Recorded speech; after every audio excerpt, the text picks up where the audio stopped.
PTF back with you in the Money Media Network, joined by one of our most popular guests. He comes to us today Aw. not just to promote upcoming content on NBC, as he often does, but to talk very specifically about figure making and one figure in particular. Now, this would have been a lot more fun before the news that Magnitude is going to be missing the Triple Crown series, but I still think there's a very interesting conversation to be had about him and the 108 Beyer speed figure that he earned the other day in Louisiana. And to talk about with us, here's Randy Moss. What's up, my friend?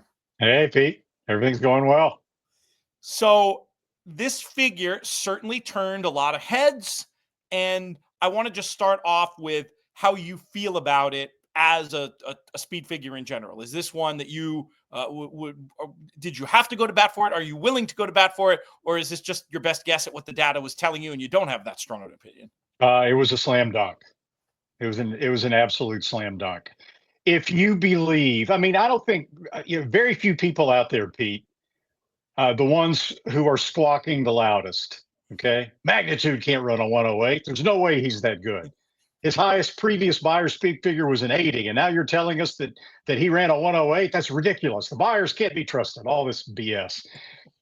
All right. Well, you can ask those same people. Do you believe that a 100 Beyer speed figure for Hall of Fame and the Japanese horse that he just outran in the mine shaft, both of whom had been running in the low 100s or high 90s in their most recent races, do you think that is out of line?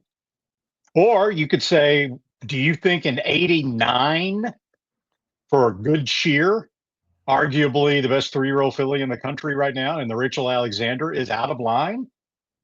And you would probably get, no, those are fine. Yeah. Well, numbers are numbers. Data is data. And the Risen Star ran 8 points faster than the mine shaft on the Beyer speed figure scale, and 19 points faster than the Rachel Alexandra just 32 minutes earlier. So the data is there. So then you only have to ask yourself, there are people who say, well, they clearly souped up the track before the Risen Star. The track superintendent souped up the track. Well, they had 32 minutes to put one extra load of water on the track or whatever, if they chose to do that. And my argument would be, why would they soup up the track just for the Risen Star and not for the Rachel Alexandra and not for the mine shaft? Right? If they want to make their best horses run faster, which is a pretty specious argument to begin with nowadays in the era of horse safety, you would do it for all those races. You wouldn't just decide to cram it in the 32 minutes before the Risen Star. And then you hear people say, well, track bias. That's why the horse ran so fast. Track bias. Okay. It was on my list to ask you about. Pete, I don't disagree with that.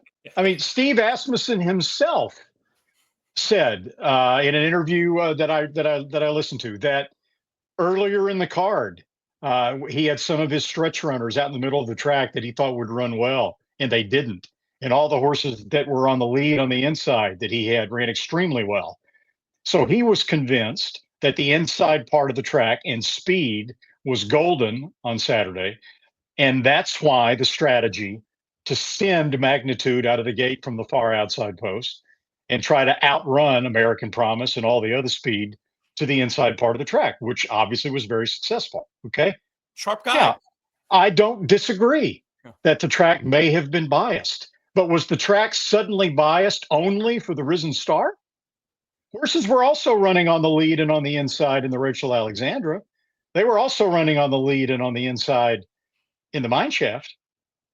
Now, you can argue that because he benefited from a track bias, that, okay, Magnitude probably is not as good going forward as that 108 Beyer that he got in the Risen Star, with the advantage of a track that may have played to his benefit.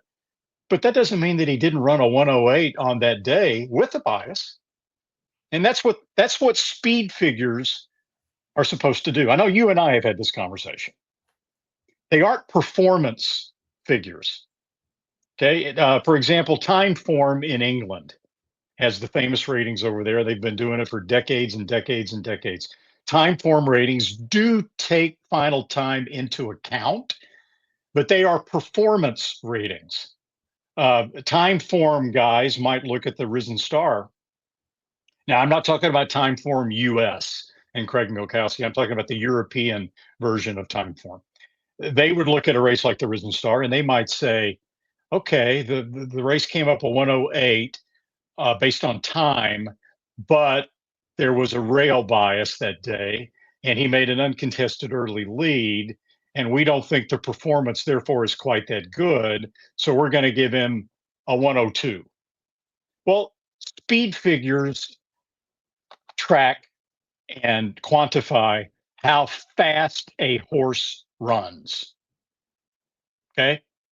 It's up to the individual handicapper, it's up to the individual horse player and horseman to interpret, why did the horse run that fast? How did the horse run that fast? Is the horse likely to run that fast again? What does the race mean? That's not something we try to do. We give you how fast the horse ran on that particular day. And then it's up to you to try to interpret it and decide what all that means. It's a great description. And I think to underline it, as far as my understanding is, to go back to what Timeform are doing, or what, an official rating might be doing in the UK. They're trying to hang one number on a horse so you can get a sense of the ability of that horse, right? Right. So-and-so might be rated 110, and that's a reflective on their scale. That's reflective of their ability. That doesn't mean that every race runs to that level. Like when you talk about looking at one individual race, you could have a horse rated one thing overall, but in a given performance, you might rate very differently. And that's what you guys, when you're making speed figures, are meant to be doing, evaluating that individual performance for a variety of reasons. Sounds like you are more than confident in this 108. I want to talk a little bit more about the bias issue. But first, I want to go back to just a question I have for you. Don't know the answer, just a hypothesis. Seen over the years, sometimes on these really long fairgrounds days, we're talking 14 races. Basically, you start in the morning and you end in the dark. Sometimes there'll be a lot of time before a dirt race late in this card. That wasn't the case on Saturday. How does it change the challenge of making figures when a card is so long, the weather's going to change several degrees? Is there any possibility that a race on the end of a card like this would be a bit more difficult to make a figure for, simply because of the length of the day and the changes from day into night? It's not impossible, Pete, and we look at the data to try to give us that kind of a determination. What will occasionally make it difficult, in the case, for example, of the Risen Star, is that there was no race after the Risen Star to help you get a line on, how fast the racetrack was getting later in the card. There was only a half hour in this case between the Rachel Alexandra and the Risen Star, and so it's sort of not plausible that you were going to see a massive difference in the speed of the racetrack in just that short period of time. And it's not impossible for a track superintendent to impact the speed of a racing surface by putting extra water on it. It's not going to have, and I spoke to track superintendents about this very thing. In fact, today I spoke to a track superintendent, a very prominent track superintendent. And the fairgrounds is one thing. Okay, it's a racetrack. Obviously, New Orleans is a moist, humid climate. It's got a high water table. You're not going to have a situation at the fairgrounds typically where you're going to have, a super hot kind of day where the racetrack is totally dried out. You're going to have an ample amount of moisture typically in the racing surface at the fairgrounds from the beginning of the day to the end. It's a little different sometimes at a racetrack like Sunland Park. And it's interesting that you would bring that phenomenon up. This has nothing to do with sundown or anything like that. But one day after the Risen Star on Sunday was the Sunland Derby. And when our fig makers, I don't do Sunland, but our fig makers were doing the Sunland Derby card, And it became pretty noticeable that it looked like the track sped up for the Sunland Derby. Well, then you had to ask yourself, in this case, there was a race after the Sunland Derby, just an ordinary sprint. And it came up exceptionally fast compared to the races earlier on the card, pre Sunland Derby. So our guys doing Sunland Park, and Andy and Mark Hopkins concurred that the racetrack did speed up for the last couple of races, and it's a little different. Sunland's a very arid, dry climate. Um, extra water on the racetrack, if that's what a track superintendent chose to do before the track signature race, maybe thinking it would make it safer. Could also have the effect of maybe speeding up the racetrack. And it doesn't take much. Talking about just a few fifths of a second, right? The stories you hear about track maintenance and track speeds, the time a track gets harrowed, how many minutes between races can sometimes affect whether a race plays to speed or closes. I mean, some of this stuff gets into the realm of conspiracy theory, but some of it I think is very real. Some of it. I think a lot of it is conspiracy theory, though. Yeah. I think a whole lot of people are just quick to say, whenever you see a fast race, oh, they souped up the racetrack. Track superintendent souped up the racetrack. Most of it is BS. My great friend Jake Jacobs, who is a believer, he produces figures that attempt to quantify track bias. So he believes in it over at racingflow.com. He says there are a lot more track bias players than there are track biases. And there's definitely some truth to that. But so let's talk about magnitude and this performance and how you personally, this isn't as relevant of a question as I wish it were, but how do you evaluate him? Hopefully the sidelining is minor and he's back by the summer or the fall. How would you rate that, like in terms of him as an individual going forward? How would you try to hang an ability figure on him for his next appearance? And by extension, and maybe this is the more interesting question, what do we do with the rest of these beasts in behind him? Because you still have some decent time figures in there. They're okay. The runner-up, Chunk of Gold, who I was all over, by the way, but unfortunately lost money trying to capitalize on his 43-1 odds. Got a 92 Beyer with a.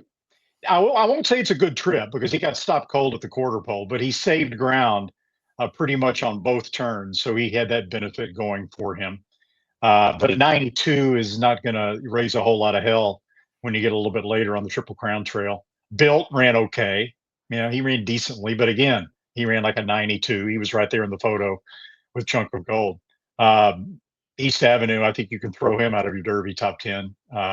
Looks like he's got the heavy early lead at this point of his career. So they were okay.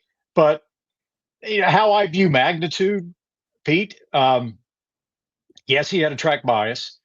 I think it's my estimation that the track was somewhat biased, and you have to downgrade him slightly because of that. Still, he ran significantly faster than every other horse on the card that had the benefit of the speed and rail. So he clearly ran an exceptional race.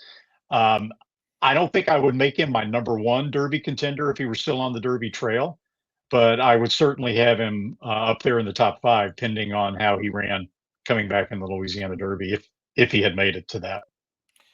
I want to go back to the Sunland question again, because I should have had you connect the dots on that from a figure-making point of view. When you do see that track clearly speeding up at a certain point, that's where you will, what they say, split the variant, I presume. Maybe explain that to some of this is the YouTube audience, so we've got a lot of newer racing fans here, and this is probably something you don't get to talk about a lot on NBC, though you guys get pretty sophisticated, but it's a chance for you to go into a little bit of depth about sort of your general attitude about when to split a variant and even just what it means. Well, when you're making figures, 90+% of the time, the track, without any weather considerations during the card, without any, including wind, but especially precipitation, you're going to have the track stay fairly constant from the beginning of the day to the end of the day. Dirt track, I'm talking about. Well, turf as well, especially turf.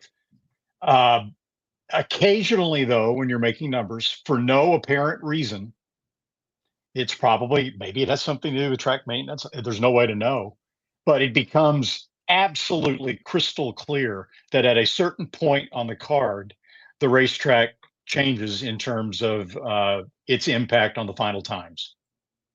And it, in that case, when it becomes absolutely dead certain apparent, then we have to do what you call split the variant. And we'll have one track variant for, let's say, the first 4 races on the card. And then we might have a separate track variant for the last 7 or 8 races on the card.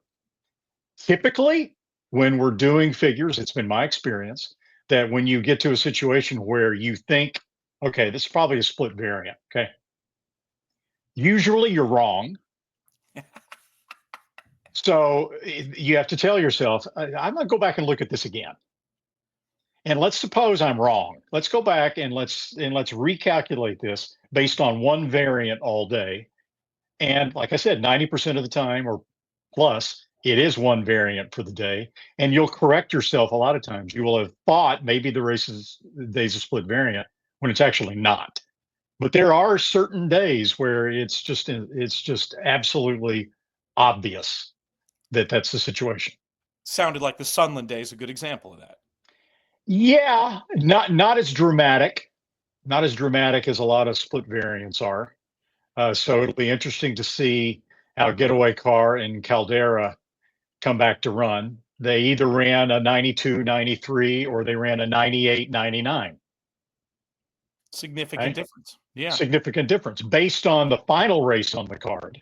The race after that, if you group those 2 races together, then they're more likely to run 92, 93, which fits better with the horses behind them than a 98, 99. And that's why the decision was made to split the variant for the last 2. And the way to ascertain, really, maybe not ascertain even, but to just continue to make an educated guess about what number is the right number, you got to watch the runbacks, I presume, Exactly. and then make inferences from that. Exactly. And then some people will say, well, you changed it.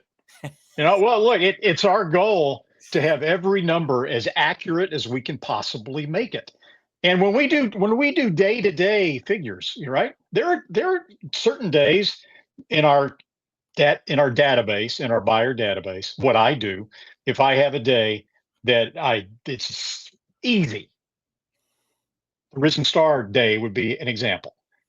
When I input the figures into our special little Beyer database, I'll put exclamation points by all those numbers so that when they run back in our system, it immediately identifies to me that was a day I was extremely confident about.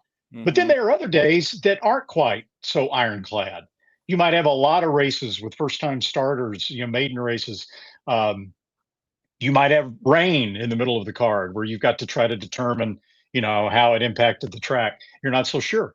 So you'll put a code for those to go back and check and monitor the results when they run back and see if your estimation was right or wrong. If it was wrong, well, you want to fix it. You don't want to have that number in perpetuity. When horse players especially look at it a little bit later, you want every number to be as accurate as possible, even if it means changing a number after the fact and after horses have run back. I feel like the scales have fallen off my eyes. Here I was envisioning God coming down from the heavens and handing you and Andy tablets with all the figures, and that's just how they were supposed to stay. You're saying that's not. No, of course. It's more of a, is this correct statement? It's more of a science, but there's also an art, and it's great to get a chance to hear you talk about both the science and the art of figure making. It's a good point. That's a very good way to describe it. Before you get out of here, you will be back on NBC for the first Saturday in March 1st it is. Ultimate Betting Challenge that day. A lot of exciting stuff happening for horse players. You'll be on NBC. Perhaps we'll try to put you in an arm lock and see if we can get you on these airwaves talking about those big days of races on either coast for our friends at First and our friends at NBC. All right, and I'll bring the jockey with me next time. Not too bad. We always he didn't need to be involved in the speed figure discussions, right? But I think he just listens to you on that stuff. That's the impression. Just like you listen to him on how to ride a horse. Exactly. For more great content, make sure you check out inthemoneypodcast.com. Free racing tips and analysis for every racing day. and subscribe to the In the Money Media YouTube channel. We've got loads of exclusive content. Thank you very much.